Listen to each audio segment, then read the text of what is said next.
Here.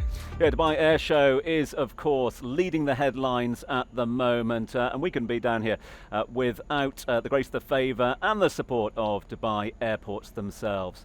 Paul Griffiths is the CEO of Dubai Airports. He joins us live here from his pavilion and chalet. Paul, great to have you with us. Good to be here, Tom, on such a momentous occasion, of course. Yeah, of course, day 3 of the Dubai Airshow, and let's cut to the quick because, yes, we are focusing on all things DWC. We're looking ahead to the future. Some big announcements with regards to that yesterday. But lest we not forget, it's near neighbour and brother down the road, DXB. How can you, especially when you've got those exclusive numbers in front of you? Tell us about Q3.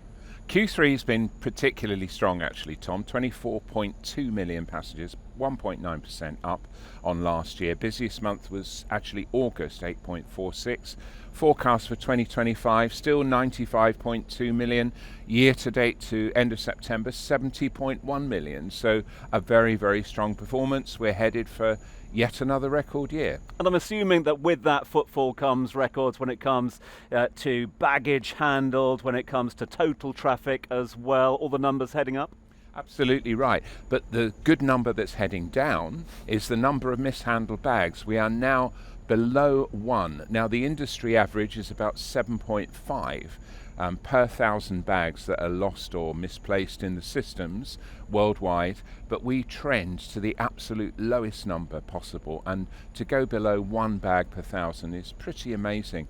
And my poor baggage team, they take it so personally when that 1 per 1,000 actually goes missing, but it doesn't stay missing for long. We usually return them to their owners very quickly indeed. So performance is generally excellent and the team are doing a fantastic job.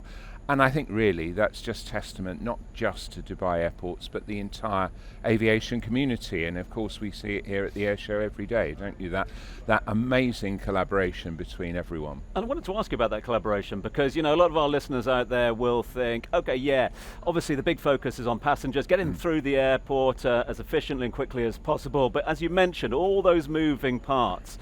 We've had a number of text messages, maybe from air traffic controllers, but maybe not, saying, please shout out for the air traffic controllers and all the extraordinary work they do here. Because I'm assuming that their load is getting heavier at the moment in terms of traffic that they are managing. Absolutely right. And I tell you, Tom, we should broadcast live from the air traffic control tower one day because they do an incredible job. And when you go and watch them actually in action, you can't help but having some sort of hushed reverence towards what they do every day.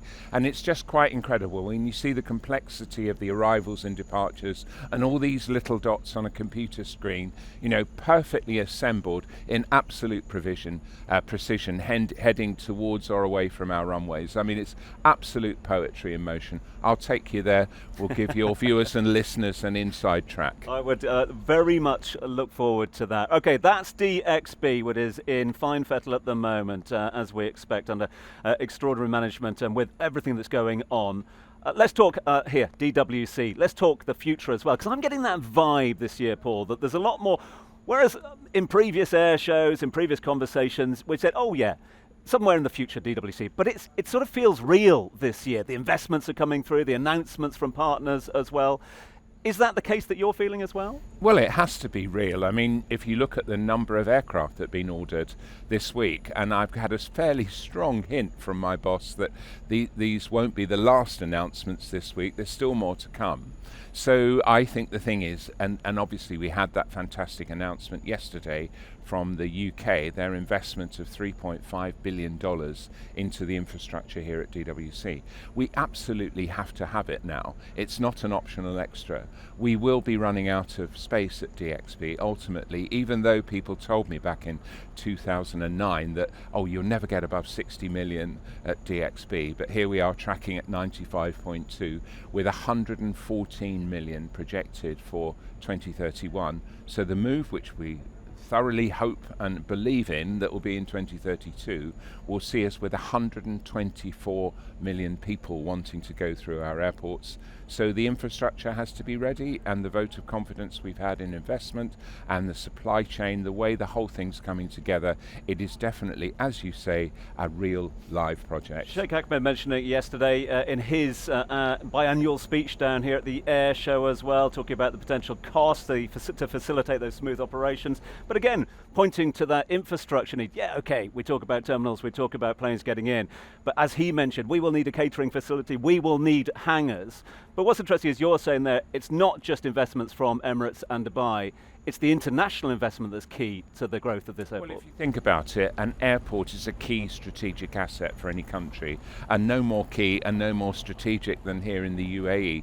So that investment is it's a national priority here, and we have to facilitate the growth of the aviation industry, because without the growth of the aviation industry, we will not get the growth of the city. So they're absolutely symbiotic, hand in hand all the way through. So we're working very closely together to make everything a reality for the future. And it won't just be about scale, it will obviously about the utility and the fantastic service delivered on the air and on the ground. And all the announcements we've heard this week point towards not just an increase in capacity, but a world-beating increase in service quality wherever you are in the aviation supply chain.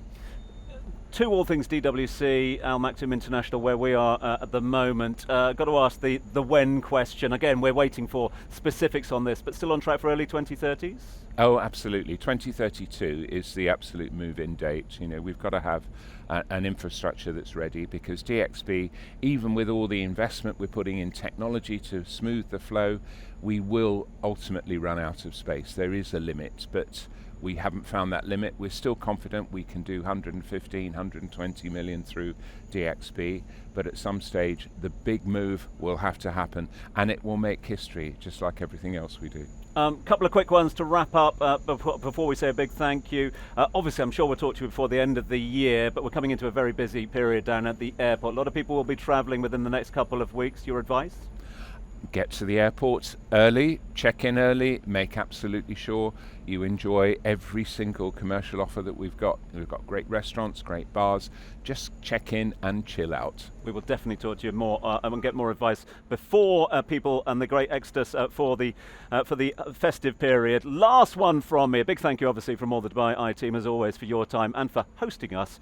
How many calls are you getting about tomorrow night at the moment? Last minute tickets for the iconic Dubai Airshow Gala dinner. Well, I think what sets us apart from all the other air shows is everyone, their first inquiry before they book their stand or book their ticket is who's playing, where it is, how many people, and how great is it going to be. And all I can say, Tom, it will definitely be bigger and far better than any airshow gala dinner ever.